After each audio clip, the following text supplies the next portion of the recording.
ගමනලුන්ට අත්තට දෙන පුංචි පැටවුන්ගේ සරසවිය. The Schoolmaster. අයිබෝවන් සුබ දවසක් වේවා මගේ පැටව් හැමෝටම. අපි ලක්වැසියෝ පාඩමේ අවසන් වීඩියෝ පාඩම බලන්න තමයි මගේ පැටව් දැන් සූදානම් වෙන්නේ. අද අපි කතා කරනවා පුතේ අපේ රටේ අපිට එදිනෙදා අවශ්‍ය වෙන සේවා සපයා ගන්න පුළුවන් ආයතන ගැන.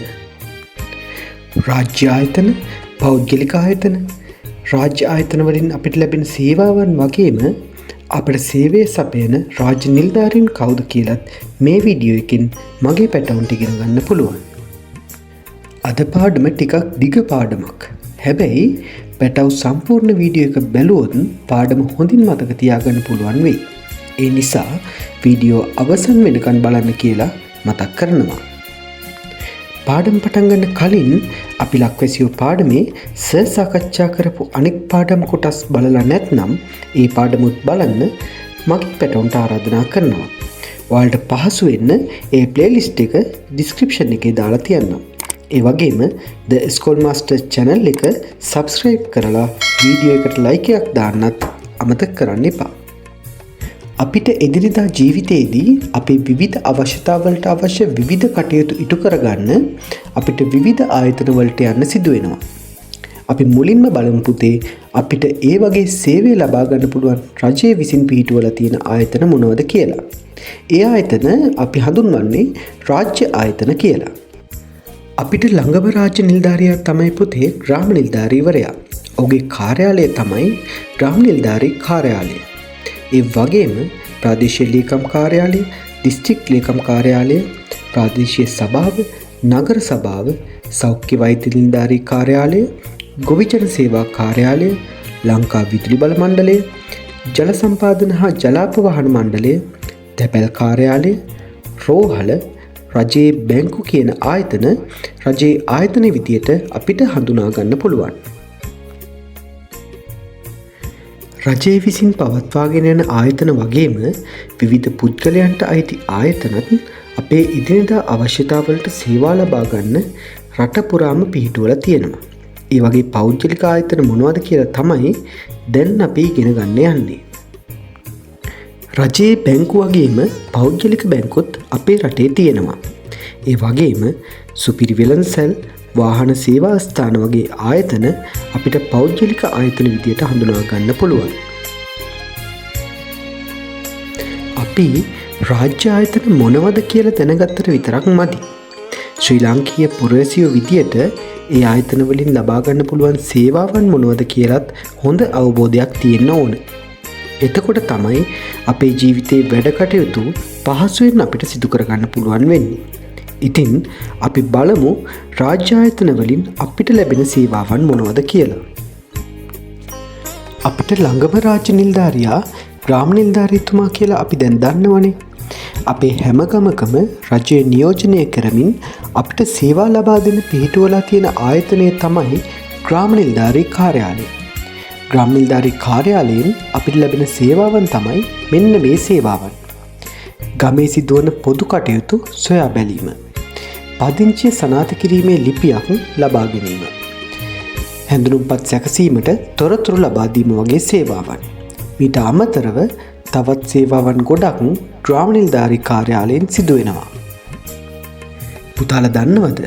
පුතාලගේ ගම වගේ ගම් ගොඩක් එකතු කරලා නිර්මාණය කරලා තියෙන ප්‍රදේශය අපි හඳුන්වනවා ප්‍රාදේශීය ලේකම් කොට්ටාසය කියලා. ඒ ප්‍රාදේශීය ලේකම් කොට්ටාසය පාලනය වෙන්නේ ප්‍රාදේශීය ලේකම් කාර්යාලයෙන්.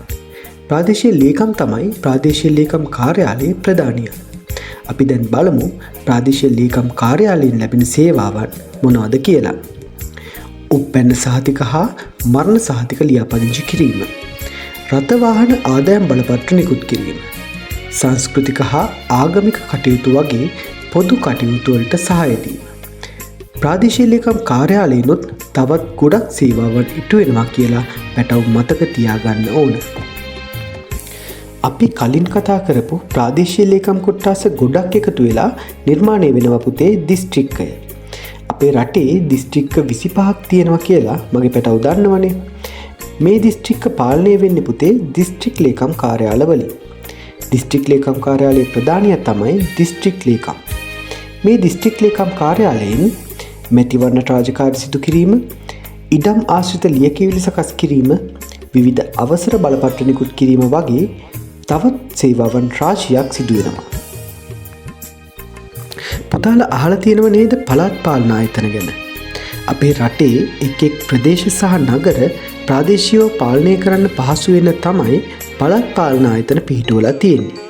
මේ පළාත් පාලන ආයතන ප්‍රාදේශීය සභා, නගර සභා සහ මහනගර සභා කියලා වර්ග 3කට බෙදෙනවා. සභාපතිවරයා තමයි මේ පළාත් පාලන ආයතනවල ප්‍රධානියා වෙන්නේ. මේ ආයතන වලින් ලැබෙන සේවාවන් තමයි පුතේ ප්‍රදේශීය හෝ නගරය පිරිසිදුව තබා ගැනීම, මම්මාවත් හා ගොඩනැගිලි ඉදිකිරීම, පොදු අවශ්‍යතාවලදී සහාය වීම, ප්‍රදේශයේ කසල එකතු කිරීම, ප්‍රදේශයේ මාර්ග නඩත්තු කිරීම වගේ සේවා. තවත් සේවාවන් රාශියක් මේ ආයතන වලින් අපිට ලබා ගන්න පුළුවන්. අපේ රටේ තියෙන විවිධ ප්‍රදේශවල යහපත් සෞඛ්‍ය තත්ත්වයක් පවත්වාගෙන යන ආයතනය තමයි පුතේ සෞඛ්‍ය වෛද්‍ය නිලධාරී කාර්යාලය කියන්නේ. සෞඛ්‍ය වෛද්‍ය නිලධාරී තමයි මේ ආයතනයේ ප්‍රධානියා වෙන්නේ. මේ ආයතනයෙන් ඉටු වෙන සේවාවන් තමයි පුතේ මාතෘ සහ ළමා සායන පැවැත්වීම, ලදරුවන් එන්නත් කිරීම, ප්‍රදේශයේ සෞඛ්‍ය ගැටලු පිළිබඳ සොයා බැලීම වගේ සේවාවන්. අපේ රට කෘෂිකාර්මික රටක්. ඒ නිසා අපේ ගම් ප්‍රදේශවල විවිධ කෘෂිකාර්මික කටයුතු සිදු කරනවා. ඒ ගැන සොයා බලන්න පිහිටුවලා තියෙන ආයතනය තමයි පුතේ ගොවි ජන සේවා කාර්යාලය කියන්නේ. මේ ආයතනින් අපිට ලැබෙන සේවාවන් තමයි ගොවීන්ට අවශ්‍ය උපදෙස් ලබා දීම, පොහොර වර්ග බෙදා දීම, බීජ වර්ග බෙදා දීම, ගෙවතු අගාව පිළිබඳ උපදෙස් ලබා දීම වගේ සේවාවන්. අපිට නැතුවම බැරි දෙයක් නේ පුතේ විදුලි බලය. ඉතින් මේ විදුලි බලය අපිට ලබා දෙන්නේ සහ සේවාවන් ලබා දෙන්නේ ලංකා විදුලි බල මණ්ඩලය කියන ආයතනය. මේ ආයතනය දිවාරය නොබලා අපිට සේවය ලබා දෙන්න කැපවෙලා ඉන්න ආයතනයක්. ඉතින් මේ ආයතනෙන් අපිට ප්‍රදේශයේ විදුලි බිඳ වැටීම් නැවත සකස් කිරීම, නව විදුලි සම්බන්ධතා ලබා දීම වගේ සේවාවන් ලබා දෙනවා. විදුලි බලය වගේම අපිට නැතුවම බැරි දෙයක් තමයි පුතේ ජලය කියන්නේ. අපේ රටේ ගොඩක් ජනාකීර්ණ නාගරික ප්‍රදේශවලට ජලය සපයන්නේ පුතේ ජාතික ජල සම්පාදන හා ජලාපවාහන මණ්ඩලය කියන ආයතනය. මේ ආයතනයෙන් සපයන සේවාවන් තමයි පුතේ ජල සැපයුම් මාර්ග නඩත්තු කිරීම, නව ජල සම්බන්ධතා ලබා දීම හා ජල බිල්පත් අයකර ගැනීම වගේ සේවාවන්. තැපැල් කාර්යාලය කියන ආයතනය ගැන මගේ පැටව අහලා ඇති. අපේ හැම ගමකම උපතැපැල් කාර්යාලය කියලා කාර්යාලයක් තියෙනවා. අපි බලමු මේ ආයතනයෙන් ලබා ගන්න පුළුවන් සේවාවන් මොනවද කියලා. පාර්සල් සහ ලිපි බෙදා දීම, මුදල් ඉතිරි කිරීම කටයුතු වලට සහාය වීම, මුද්දර හා ලියුම් කවර අලෙවි කිරීම, විදුලි පණිවිඩය යැවීම, තැපැල් හැඳුනුම්පත් නිකුත් කිරීම, මුද්දල ඇනවුම් නිකුත් කිරීම, බිල්පත් ගෙවීම සහ රථවාහන රක්ෂණ ලබා දීම වගේ සේවාවන් අපිට තැපැල් කාර්යාලයෙන් ලබා ගන්න පුළුවන්. අපි දැන් කතා කරන්න හදන්නේ රෝහල ගැන. පුතාලා ලෙඩ වුණාම අනිවාර්යයෙන්ම රෝහලට යනවනේ. ඉතින් රෝහලකින් විශාල සේවාවන් ප්‍රමාණයක් ඉටු වෙනවා. ඒ වගේම කිහිපයක් තමයි පුතේ දැන් කතා කරන්නේ.